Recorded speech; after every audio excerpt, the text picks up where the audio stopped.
talking about maybe having to shoot our way out. You're just sitting there, all of you are kind of petrified. You're just waiting for the walls to break open, something reach in there and grab you and hold you up, and waiting for the light to break in the cracks of the walls, and never happened. That's the strange part, because you hear it over there, but you don't see it over there.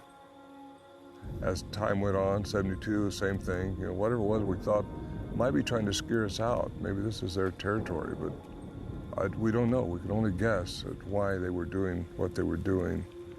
And, but they were observing us, that's for sure.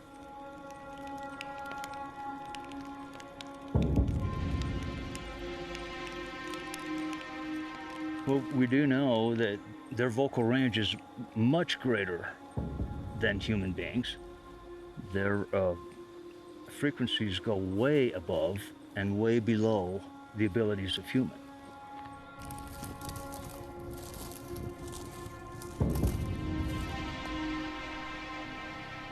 I was trained in all of the deceptive practices in voice communications.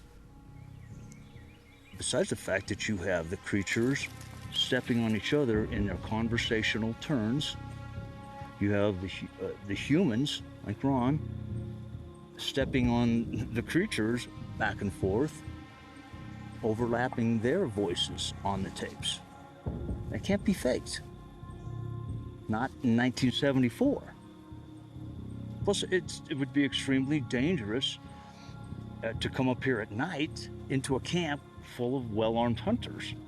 They don't go to bed at night without their guns at their sides. Yeah, it's ridiculous to think of it.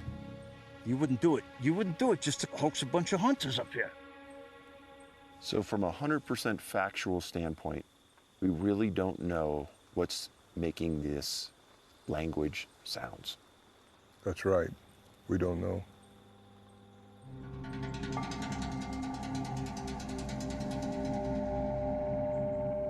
One time I heard a big, sound like a huge tuning fork above us, and you couldn't find the source of it. It was just a big sound like that. Sometimes you'd hear a sound out here, and one time we thought our camp was being torn apart by something.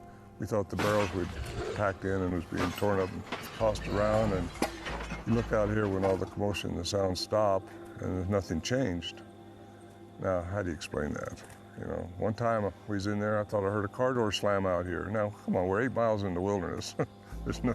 So aside from the sounds, you also saw some things in the sky and the air? Yeah, lights, yeah, orbs.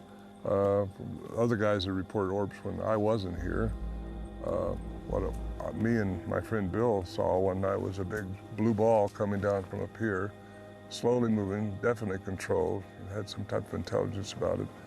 And if you were just looking up there, you would think it was the moon, but it was blue, it was moving down. We lost it behind the trees and went over there. So I don't know what to think of that. You don't know what to think about any of this stuff, you know.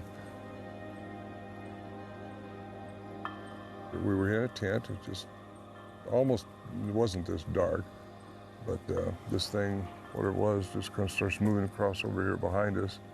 Elongated light, about probably 3 foot long, probably about that big around, and just a rod of light. I tell people when I talk about it, it's like a Star Wars saber. White, glowing, but not bright glowing, just glowing. And it just moved slowly through the trees, definitely controlled, and dissipated over here.